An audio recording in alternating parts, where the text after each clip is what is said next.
We must have the clarity of vision to see the difference between what is essential and what is merely desirable, and then the courage to bring our government back under control. I believe it is clear our federal government is overgrown and overweight. Indeed, it is time our government should go on a diet. No government ever voluntarily reduces itself in size, so government programs once launched never disappear. Actually, a government bureau is the nearest thing to eternal life we'll ever see on this earth. We will remind them that government programs exist at the sufferance of the American taxpayer and are paid for with money earned by working men and women, and programs that represent a waste of their money, a theft from their pocketbooks, must have that waste eliminated, or that program must go. It is time to check and reverse the growth of government, which shows signs of having grown beyond the consent of the governed. Everything that can be run more effectively by state and local government, we shall turn over to state and local government along with the funding sources to pay for it. We're going to put an end to the money merry-go-round where our money becomes Washington's money to be spent by states and cities exactly the way the federal bureaucrats tell us it has to be spent. We are a nation that has a government, not the other way around. And this idea that government is beholden to the people, that it has no other source of power except the sovereign people, is still the newest and the most unique idea in all the long history of man's relation to man. Whether we believe in our capacity for self-government, or whether we abandon the American Revolution and confess that a little intellectual elite in a far distant capital can plan our lives for us better than we can plan them ourselves. Our government has no power except that granted it by the people. All of us need to be reminded that the federal government did not create the states. The states created the federal government. We are going to put an end to the notion that the American taxpayer exists to fund the federal government. The federal government exists to serve the American people. Somewhere a perversion has taken place. Our natural unalienable rights are now considered to be a dispensation of government, and freedom has never been so fragile, so close to slipping from our grasp as it is at this moment. We, as Americans, have the capacity now, as we've had in the past, to do whatever needs to be done to preserve this last and greatest bastion of freedom. In this present crisis, government is not the solution to our problem. Government is the problem. From time to time, we've been tempted to believe that society has become too complex to be managed by self-rule, that government by an elite group is superior to government for, by, and of the people. Well, if no one among us is capable of governing himself, then who among us has the capacity to govern someone else?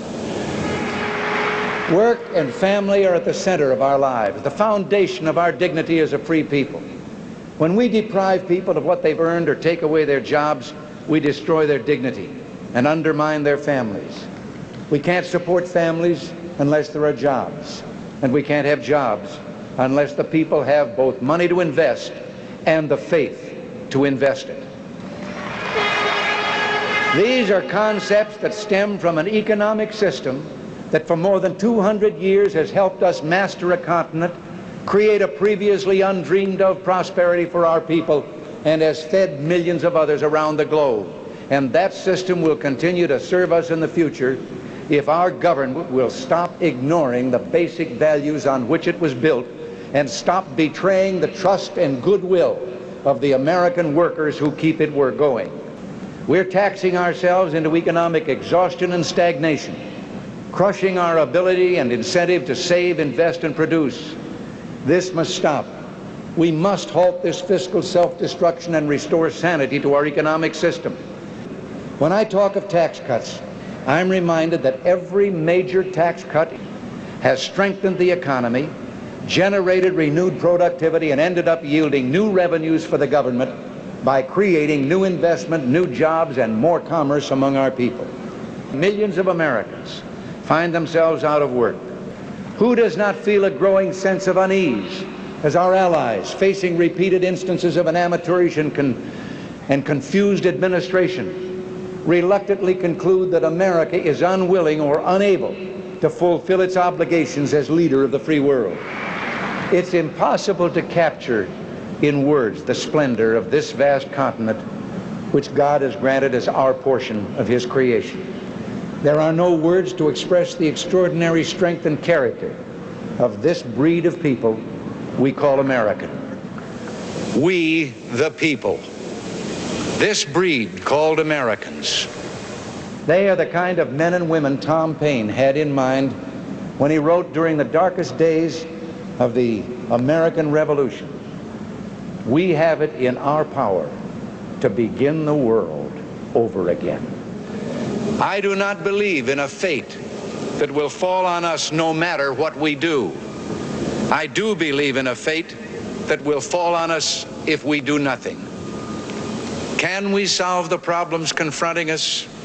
Well, the answer is an unequivocal and emphatic yes. Let us renew our determination, our courage, and our strength. And let us renew our faith and our hope. We have every right to dream heroic dreams. You and I have a rendezvous with destiny. I have thought of something that's not a part of my speech and worried over whether I should do it. I'll confess that I've been a little afraid to suggest what I'm going to suggest. I'm more afraid not to. Can we begin our crusade, join together in a moment of silent prayer?